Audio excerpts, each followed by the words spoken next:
Totoo nga ang kasabihan na don't judge the book by its cover. Minsan na pala akong nagkaroon ng diamante, hindi ko nga lang iningatan. At eto nga mukhang napapahaba ang pagbabakasyon dito at tuwang-tuwa sa anak niya. Hello mga mare, ganap nga ito kahapon at ayan, kahit nga katirikan ng araw is for the go pa din kami. Eto kasing isa kailangan niyang gawin yung dapat niyang gawin.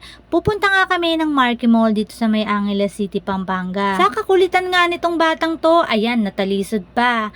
Eto nga at sinasama talaga namin siya madalas kapag lalabas kami. Sila Kuya Cyrus ay nasa school pa nung mga oras na yan kaya for the go talaga kami. Eto kasing daddy niya ay hindi na talaga mapakali kapag hindi siya kasama.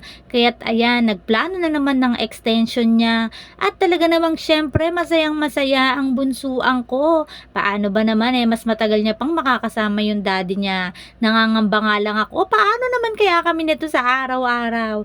Pero as long as nagpo-provide siya is okay lang, hayaan ko lang at maging masaya at sulitin din yung mga araw. Niyaya ko muna nga yung bunsuan ko at sabi ko maglakad-lakad muna kami.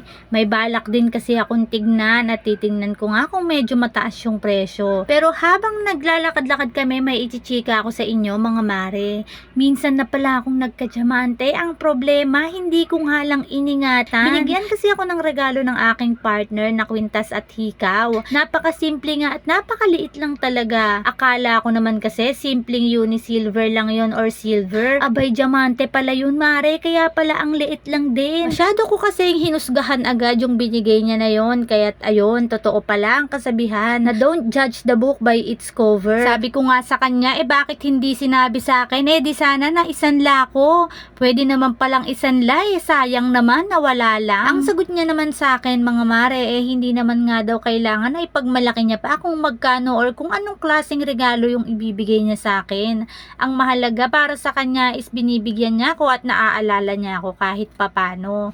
Pero syempre mga mare, inuuto-uto ko pa din na sana ibilan niya ulit ako at sa susunod ay iingatan ko na. Mare ba naman, hindi ko pa naman din kasi alam na ganun pala yung presyo at ganun pala ang klaseng diamante iyon. Di sana nung una pa lang kapag kailangan ko ng pera ay may isasanla na ako. Kasi naman mga mare, ang mare nyo ay hindi marunong mag-ingat sa gamit. Medyo may pagkaburara din kasi ako mga mare nung mga panahon na yun. Pero kapag nanay ka na at may sarili ka ng bahay, hindi na pwede ang pagkaburara mo. Talagang lahat nakaayos na at lahat naka-organize na. At kapag kalat-kalat nga ang mga gamit mga mare ay malamang magiging dragona talaga tayo. At kaya nga't dito ay natutunan ko na kung paano talaga mga mare mag-ingat sa mga gamit. Sayang naman, pera na, naging bato pa.